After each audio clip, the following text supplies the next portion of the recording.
Hey there, this is John from Heroes and Legends. Welcome to another edition of Battle for Zendikar spoilers.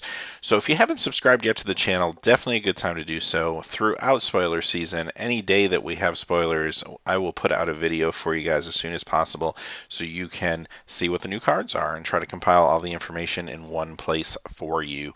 So having said that, let's get into the cards for today. The first card actually isn't one of our new spoilers. This was the first card to be spoiled for Battle for Zendikar. It's Oblivion Sower. This was spoiled in the Zendikar versus Eldrazi dual decks. However, this is the first time we're seeing it with its Battle for Zendikar art. So I wanted to show that to you. I won't talk about this card since we've talked about it in a previous video, but there's the new actual art for the card.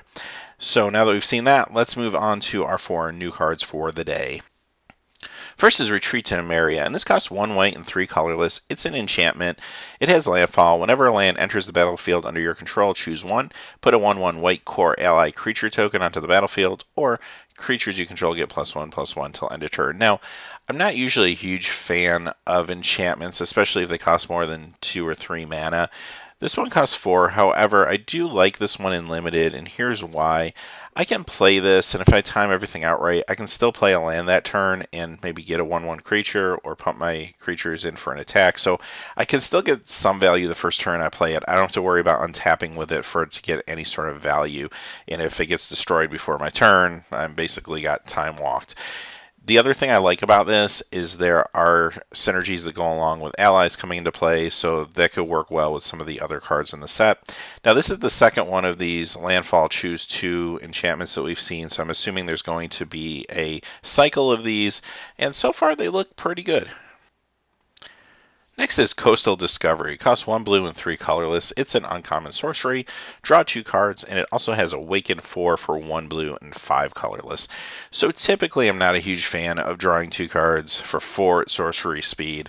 Just seems a little overcosted. However, I realize I'm paying for the insurance policy of hopefully being able to use the Awake 4 mechanic.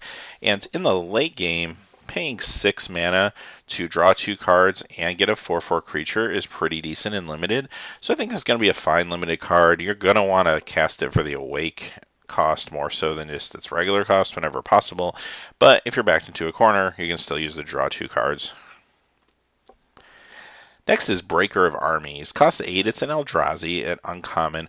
All creatures able to block Breaker of Armies do so, and it's a 10/8. So this is a nice little almost quasi board sweep against your enemy. It's going to take out a lot of little creatures. Now, it may trade for a number of little creatures, but that's okay. Or it might just trade for a big Eldrazi. That's probably okay too in most cases. So considering you're only paying 8 for this, I say only 8, this is definitely an environment that's going to have a lot of mana ramp. This is going to be a pretty good limited guy for you for sure. And our last card of the day is Skitterskin. Costs 1 black, 3 colorless. It's a 4/3 Eldrazi drone. This is also uncommon, but it has Devoid, so it counts as a colorless card. Skitterskin can't block, and you can pay 1 black and 1 to regenerate it, only if you control another colorless creature. So this is pretty good. You think, I'm going to pay 4 for a 4/3. Now it can't block, so it's meant to get in there and get in the red zone, and that's totally cool. If I have another colorless creature, I can pay 2 to regenerate. Very reasonable regeneration cost, even though it does have a contingency to it. So I'm going to be able to get in. Even if my opponent has to chump block, I can regenerate. It's all good, well and good. The only thing is, once you get to the mid game and late game, I have a feeling that this format, you're going to start running into a lot of 5 toughness creatures. So there's some point where he just might be dead in the water since he doesn't have evasion. However, you're only paying 4 for him. He's going to be a good limited guy for you. The regenerate is a very nicely costed, as long as you have another Eldrazi or maybe Eldrazi drone or what have you in play. Fantastic. So yeah, another really strong limited card. So those are our cards for today. Like I said, we'll be doing videos every single time we get spoilers every day. And at the end, we'll do our full set review like we've done for our previous sets if you've watched those videos. So again, just a moment, you're going to see a link to our Patreon page. If you haven't had a chance to check it out, please do so. We have giveaways for patrons once we hit certain goals every month. And having said that, hey, thanks for watching. Please remember to like and subscribe, and have a great day.